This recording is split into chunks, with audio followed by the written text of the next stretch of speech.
It is the area on the Bitcoin charts that we have waited a very long time for. The next 3 days for BTC, incredibly important. Cardano, some big news tomorrow regarding smart contracts. What will it do to ADA price?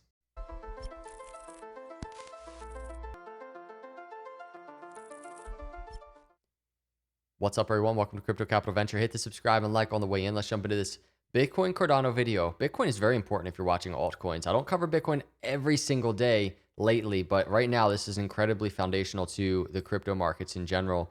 And we're gonna try and intertwine Bitcoin and Cardano because Cardano's got something going on tomorrow we need to talk about too. But let's talk about Bitcoin on these charts. It's not clickbait. We've talked about, and I don't have a clip up. I didn't feel like finding clips of me talking about it, but you all know I think we're in the middle of the bull market. We got the bounce off the 50-week moving average, and I've just said, even since we were down in this area somewhere, I said we're going to get this revisit to the 20-week moving average. It happened in the beginning of the last bear market. At the very least, Bitcoin's going to test that area, and we've tested it. But the thing is, Bitcoin has not closed the weekly.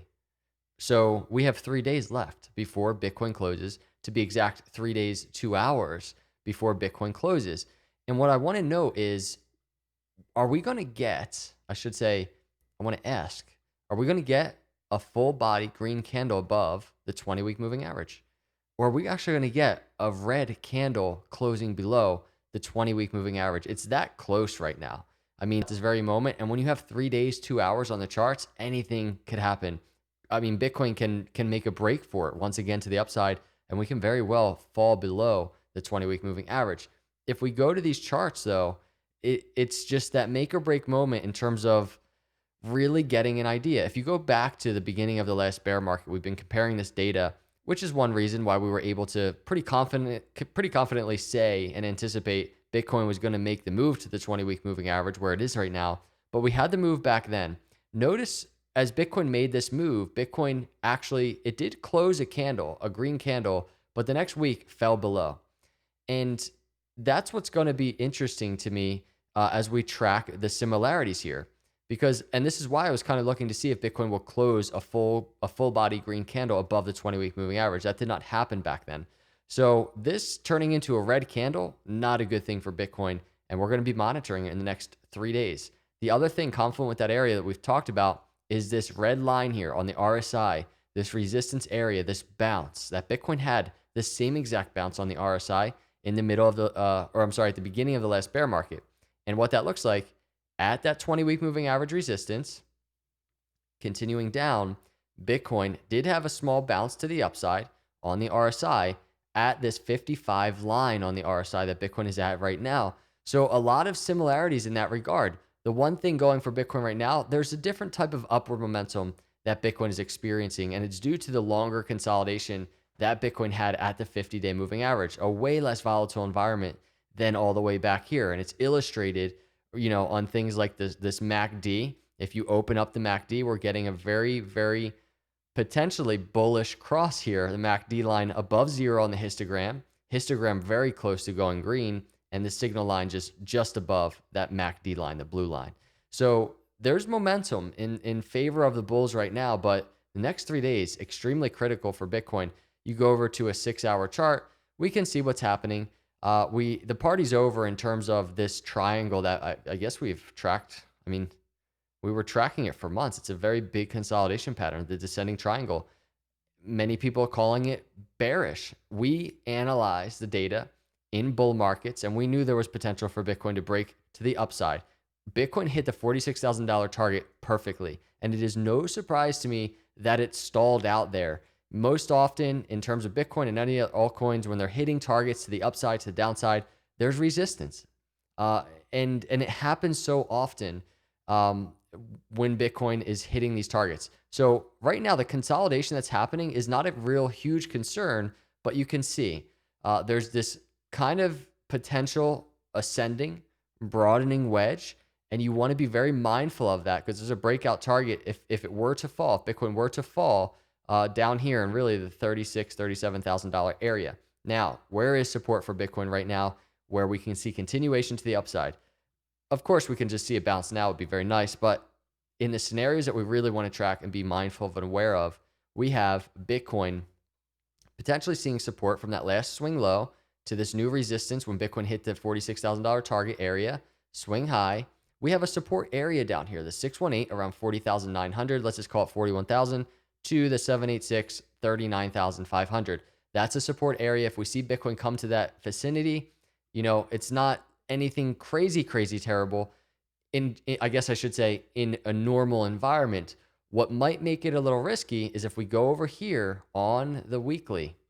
Remember, Bitcoin, the 20-week moving average around $43,000. So if Bitcoin did make this move to the support area down here, we'd be below that $43,000 20-week moving average. And it's a really important area. So we don't want to see it happen. But at the very least, if it does happen, let's see if we hold support here for the bounce back above the 20-week moving average.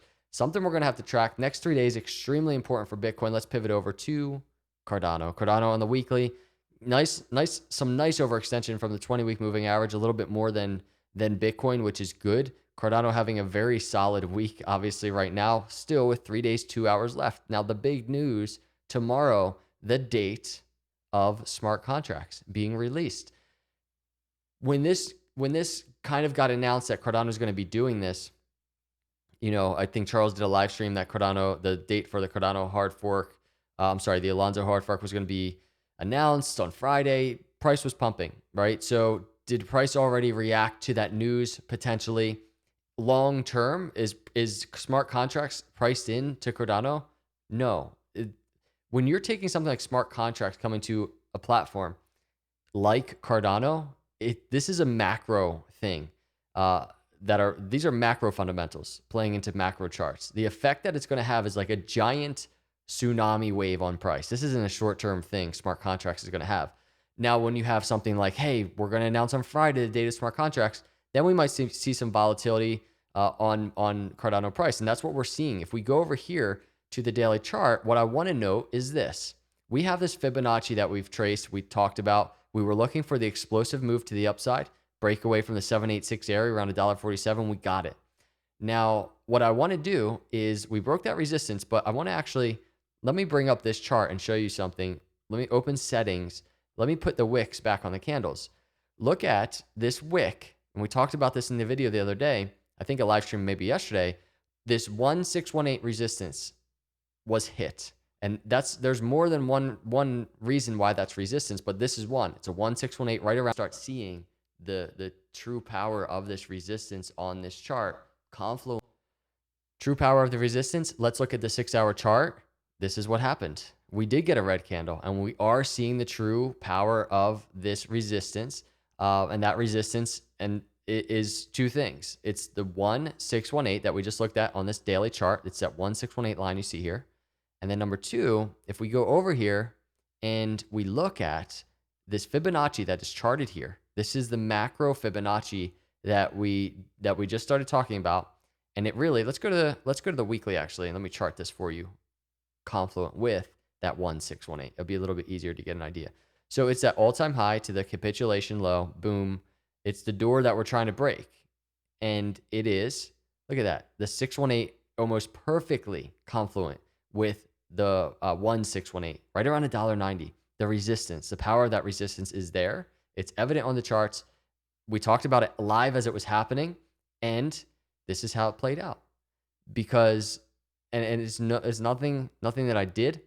It's just we charted it, and this is what happens so often in crypto on these charts, is that we see these areas play out over and over again. And it's not a bad thing. It's not bearish that Cardano saw resistance there, in the same sense that it's never bearish, for something like Bitcoin to hit the target out of the descending triangle, hitting a target and seeing resistance is normal. And it spurs consolidation on these charts, and we need that. And that's what's happening here on Cardano. We need that. We needed to kind of cool down from overbought, because that's what was happening when I was doing that live stream. Right here, Cardano was overbought, and we talked about we want to see it cool back down on the momentum oscillators. I think especially in regards to the A to BTC pair, we were talking about something like that. So we want to see it cool down for a continued upside. It's cooling down. And now the question is, smart contracts announcement tomorrow, the official date tomorrow, all that good stuff. Is it going to pump once more?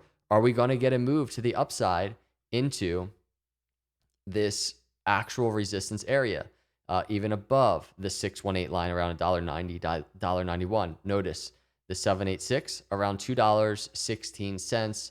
If you go to the weekly chart, that's what it looks like. Cardano is there. I'm sorry, this is a daily chart, so that's not the weekly. And Cardano is there. And yeah, so this is the daily chart. Earlier I said it was a weekly. So this is a daily chart. What is going to happen? And let's take a look at the momentum oscillator here on Cardano. So again, Cardano still in overbought territory, but at the very least cooling down. If there's one thing that will allow Cardano to explode further to the upside, it will be the announcement tomorrow and some hype surrounding that, especially in an environment if crypto continues green and Bitcoin picks up the steam, if the Bitcoin bulls pick up that momentum. So this is what I'm tracking on these charts. Let me know how you're doing out there. Let me know what you're tracking. If you're bullish, if you're bearish, I appreciate all of you. Hit the subscribe and like. I'll see you in the next video. God bless.